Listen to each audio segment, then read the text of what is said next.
첫 영상으로 뭐가 좋을까 생각해 보다가 마침 이펙스 분들께서 돌아오는 6월에 컴백하시기도 하니까 제가 2022년부터 좋아해온 아미님을 처음 마주쳤던 날의 이야기를 가지고 왔어요. 지금 구독자분들이 없는 상황에서 이렇게 홍보하는 게 맞나 싶은데 나중에라도 이 영상 보시면 이펙스 분들께 많은 관심 부탁드립니다. 우선 여러분, 진심으로 드리는 말씀인데 아미님의 직캠을 반드시 꼭 보셔야 합니다. 춤을 진짜 쉽게 쉽게 강렬하면서도 부드럽게 잘 추시는데 천재가 틀림없으십니다.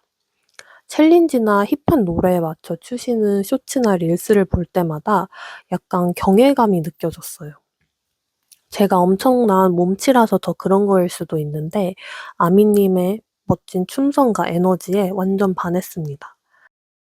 가지신 능력치에 비해 아직 합당한 주목을 받지 못하셨지만 이번에는 다를 거라고 믿습니다.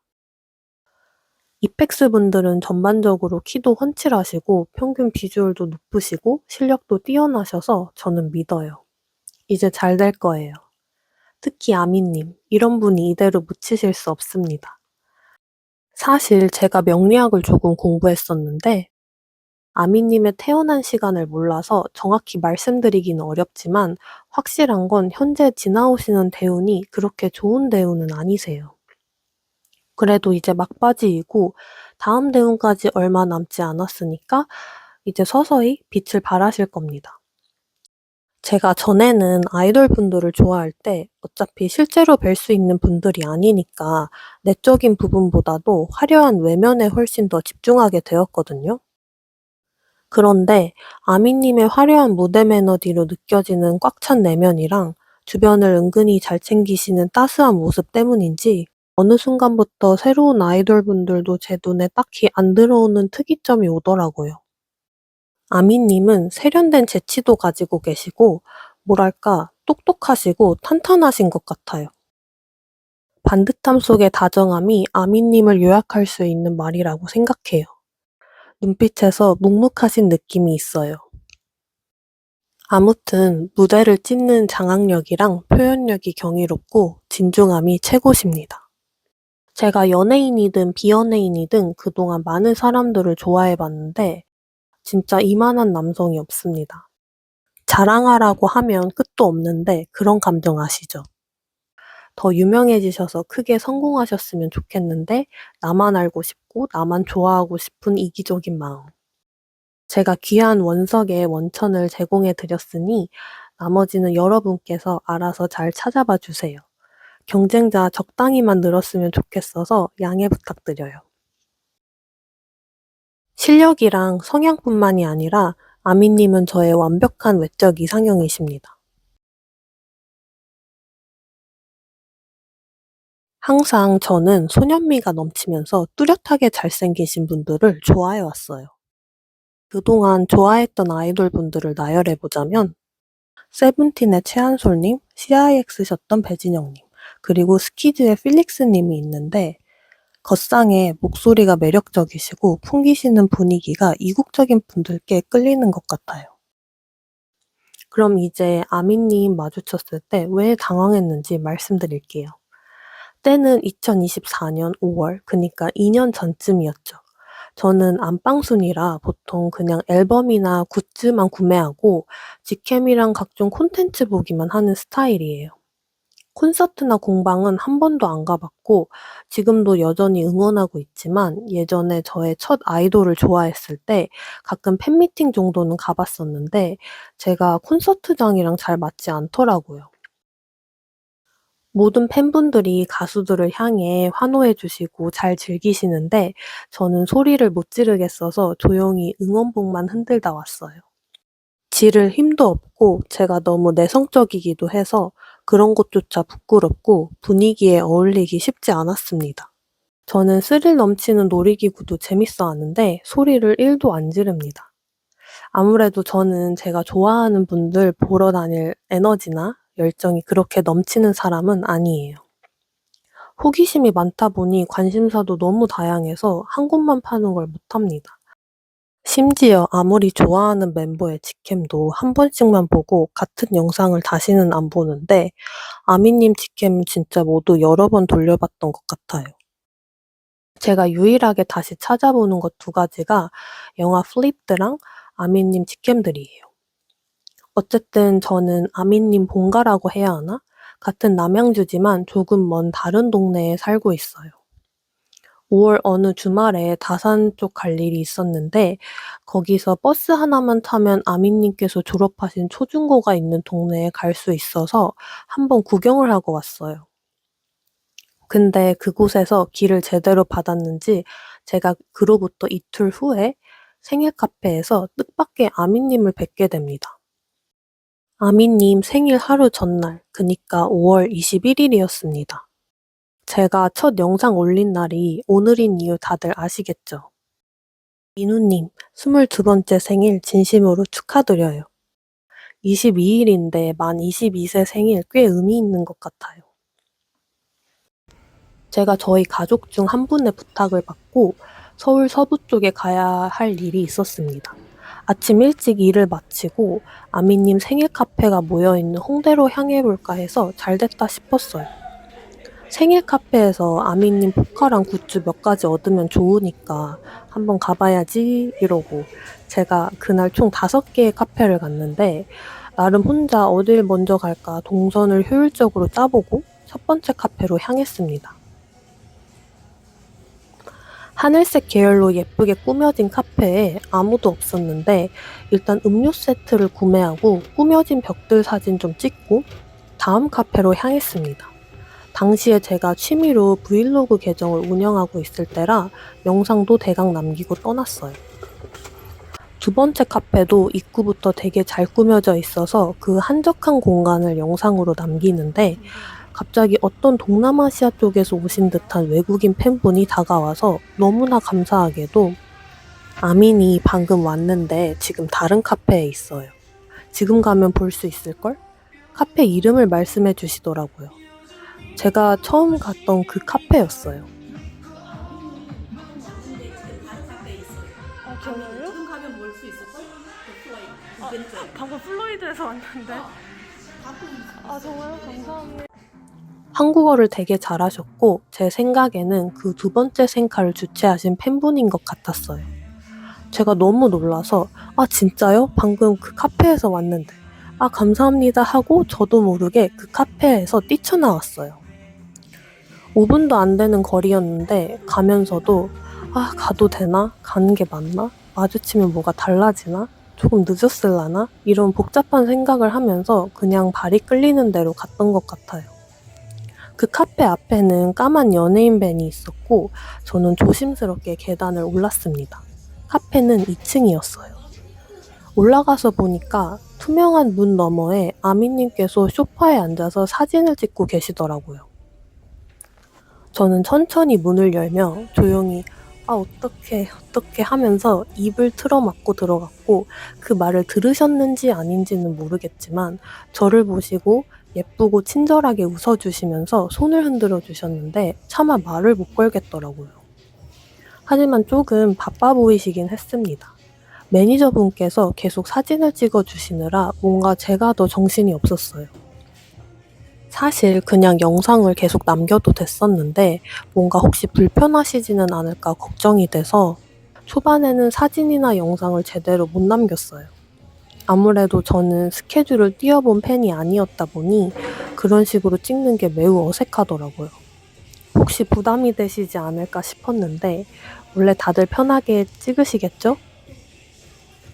제가 사실 낯을 별로 안 가리는 편인데 아미님은 또 다른 케이스더라고요. 밝게 웃으셔도 왠지 모를 서늘함이 뿜어져 나오는 미남이셨고 저만 이렇게 기운을 남다르게 느낀 건지는 알 수 없습니다. 화면에서 봤을 때는 그냥 마냥 잘생기시고 귀여우시고 멋지셨는데 그분 특유의 성숙한 분위기에 약간 압도되었습니다. 사실 저도 주변에서 성숙하다는 말을 꽤 많이 듣는데도 그냥 어떤 남성분을 만났을 때 그러한 기분은 처음이었어요. 제가 단순히 좋아해서 그런 건 아니에요. 전에 다른 아이돌 팬싸 갔을 때나 팬미팅 좌석 코앞에서 아이돌분이 지나갈 때에도 이런 색다른 기분은 못 느껴봤거든요. 심지어 그분들이 아미님보다 나이가 많으신데 아미님 분위기가 저에게는 제일 멋있게 다가왔어요. 아무튼 아미님께서 포토부스에서 사진을 남기고 계실 때 소식을 들으셨는지 그 생카 주최하신 걸로 추정되는 일본인 팬분 2분이 오셨어요. 그 팬분들이 아미님을 열심히 찍으시길래 덕분에 저도 영상과 사진을 조금은 건질 수 있었습니다. 아미님께서 카페를 꼼꼼하게 구경을 하시다 제가 그래도 어렵게 만난 건데 말이 제대로 안 나오는 상황이었지만 생일 축하드린다고는 꼭 말씀드리고 싶어서 용기 내서 말을 걸었어요. 제가 가족 외로 이토록 사랑하는 사람에게 직접 생일 축하드린다는 말을 전하는 것도 제 인생에서는 큰 의미거든요. 저는 프로 의미 부여러예요. 그래서 제가 저 처음에 이 카페 들렀다가 다른 카페로 갔는데 거기 계신 팬분이 여기로 가셨다고 말씀해 주셔서 다시 돌아왔어요. 이런 내용을 말씀드렸는데 너무나 한국인 발음과 목소리로 말씀드린 게 놀라우셨는지 한국분이세요? 이렇게 물어보시더라고요. 거기에 네! 라고 대답했지만 순간 저는 너무 깜짝 놀랐어요. 저는 살면서 단 한 번도 외국인으로 오해받은 적이 없었는데 그렇게 물어보시니까 순간 원래도 잘 안 나오던 말 더욱 말문이 막혔습니다. 집에 가서 제 스타일링을 조금 돌아보긴 했죠. 저만의 스타일이랄 게 없었는데 당시에 그냥 하늘색 니트에 검은색 슬랙스 꽤 평범하게 입었습니다. 머리띠가 문제였나?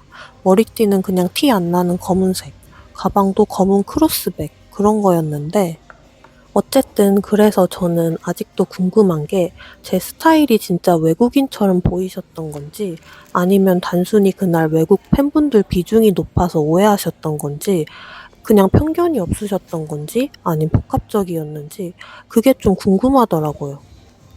그래도 정신을 차리고 생일 축하드린다고는 말씀드렸어요. 다행이죠? 드리고 싶은 말이 참 많았는데 엄밀히 말하면 서로 모르는 사이니까 아예 말을 아끼게 되고 그냥 지켜보기만 하게 되더라고요. 조심스럽지만 이게 좀 억측일 수도 있는데 제가 한국인이란 걸 아신 후 설명하기 조금 어려운데 묘하게 달라지신 느낌을 받았어요. 뭐라 표현해야 할지 모르겠는데 다소 서먹하다? 제 쪽은 잘 안 봐주신다? 차갑고 무심한 태도는 절대 아니셨는데 그냥 알 수 없는 무언가가 있었어요. 일본 팬분들에게 여전히 잘 웃어주셨지만 공기가 조금 묵직해진 기분이 들었어요. 아무튼 이날의 기억 때문인지 그 후로 이펙스 영상에서 아무리 그분의 밝은 모습을 봐도 계속 차분하게만 보여요. 마지막까지 예쁜 미소를 잃지 않으시고 한 명 한 명 눈 맞춰주시면서 인사를 하셨는데 찰나이지만 조금 차분해지신 눈빛으로 저에게도 손을 흔들어 주셨습니다. 시선이 다른 팬분들만큼 머물지는 않았고 다시 팬분들 보시고 웃어주시면서 나가셨어요. 떠나실 때 조금 더 정중하게 조심히 들어가시라는 말이나 안녕히 가세요 이런 식으로 말하고 싶었는데 제가 그 한국분이세요라는 여파에 멍해져서 잘 가요라고만 아미님께 인사를 드렸어요. 아 근데 혹시 오해하실까봐 덧붙이는데 일본인 팬분들이 해달라고 하시는 것들 웃으시면서 에너지 있게 다 열심히 해주셨고 표정이 안 좋았다는 이야기는 절대 아니에요. 제가 뭐 다른 팬분들처럼 활달하게 다가간 건 아니었으니까 그리고 너무 정중하게 말씀드려서 불편하셨거나 놀라신 거일 수 있는데 근데 막 그렇게 특별히 정중했나 싶기도 해요. 사실 그날 슬퍼서 자세히는 기억이 안 나요. 슬펐던 이유는 어차피 또 마주치지 못할 텐데 제가 너무 좋아하니까 씁쓸하다? 그 잘생긴 두 눈에 안경이 올라가져 있어서 약간 아쉬웠지만 그래도 이런 경험을 제가 또 언제 해보겠어요. 제 천년의 이상형을 실제로 눈에 담아보고 죽는 거랑 못 보고 죽는 거랑은 천지 차이 아닐까요? 어쨌든 아미님께서 떠나셔서 저도 원래 가던 길을 갔습니다. 두 번째 카페에서는 마음을 진정시키면서 조금 오래 머물렀습니다. 혼란스러웠지만 그나마 다행이었던 건 제 얼굴 상태가 나쁘지 않았다. 원래 저는 화장을 잘 못해서 가볍게 립 정도만 얹고 다니는데 그날은 무슨 자신감이었는지 마스크를 벗어 던졌습니다. 최애 생카 투어는 처음이었는데 뜻밖의 큰 이벤트가 있어서 재밌었고 그 전까지는 최애분과 이야기해본 경험이 일절 없었는데 꽤 신기했습니다. 전에 다녀왔다는 팬사인회는 사실 제 친구들이 좋아하는 아이돌 그룹에 그냥 3장 응모해본 게 당첨돼서 한번 가본 거였어요. 저의 찐사랑과의 대화는 처음이었다. 비록 별 내용은 없었지만. 첫인상은 실제로 뵈니 생각보다 분위기가 성숙하신 느낌이라고 말씀드렸잖아요. 사실 저는 개인적으로 아미님이 화려하게 잘생기신 거에 비해 동안이시라고 생각하거든요. 그에 반해 풍기는 아우라는 정말 어른 같으셨어요. 좀 일찍부터 일을 시작하셔서 그런 건지 원래 타고나신 건지 20대 초반의 분위기는 아니셨어요. 저는 어린이 같은 청년, 아미님은 그냥 어른 청년. 그래서 뭔가 더 멋있으시더라고요. 제가 원래 소년미 넘치는 스타일을 좋아한다고 했잖아요. 이제는 성숙한 매력의 진가도 알게 되었어요. 그리고 비율이 되게 좋으셨어요. 이펙스 분들은 키가 다 크시다 보니까 너무 명확하게 프로필에 키가 밝혀져 있는데 아미님께서도 진짜 프로필 키셨고 오히려 조금 더 커 보이셨다고 해야 하나? 제 키가 170에서 171로 작은 편이 아닌데 제 앞을 지나가실 때 보니까 저보다 확실히 크시더라고요. 너무 설렜어요. 심지어 저는 키높이 디스커버리 운동화를 신고 있었고 아미님은 굽이 없어 보이는 운동하셨던 것 같은데 확실히는 모르겠습니다. 그리고 보통 실물이 더 나은 연예인분이 계시고 화면이랑 실물이 같은 분들도 계시잖아요. 솔직히 후자셨어요. 그냥 똑같은 잘생김과 기티. 사실 화면에 담긴 모습들보다 더 잘생기시긴 어렵죠. 이미 맥스치신데. 저에게는 좀 큰 사건 중 하나였어서 이렇게 한번 정리해서 올려보고 싶었어요. 이펙스 분들 노래 중에 작은 언약식이라는 곡이 있는데 추천해 드릴게요. 모든 앨범이랑 서사가 전체적으로 훌륭해서 모두 들어보셔야 합니다. 이펙스 분들 노래 가사 예쁜 거 진짜 많아서 싹 다 역주행돼서 많이 알려지시면 좋겠어요. 여러분께서 응원하시는 아티스트는 누구인지도 매우 궁금합니다. 좋아하시는 곡들도 같이 이야기해보면 재밌을 것 같아요. 댓글로 남겨주셔도 되고 혹시 내 가수와 재밌는 에피소드가 있었다 하시면 제 이메일로 보내주세요. 저는 사람들을 좋아하다 보니 사연 있는 콘텐츠를 해보고 싶어서 이렇게 유튜브를 시작하게 되었어요. 여러분의 행복한 일상도 궁금하니까 즐거웠던 순간, 따뜻했던 일화 많이 보내주세요. 구독자분들이 생길 때까지는 그리고 사연이 쌓일 때까지는 제 이야기를 들려드릴게요. 제가 또 잘하는 건 영어라서 당분간 영상에서는 유학 성공했던 경험담이나 토익 고득점을 받게 된 과정 등에 대해 이야기해드릴게요. 저의 첫 이야기 들어주셔서 감사합니다.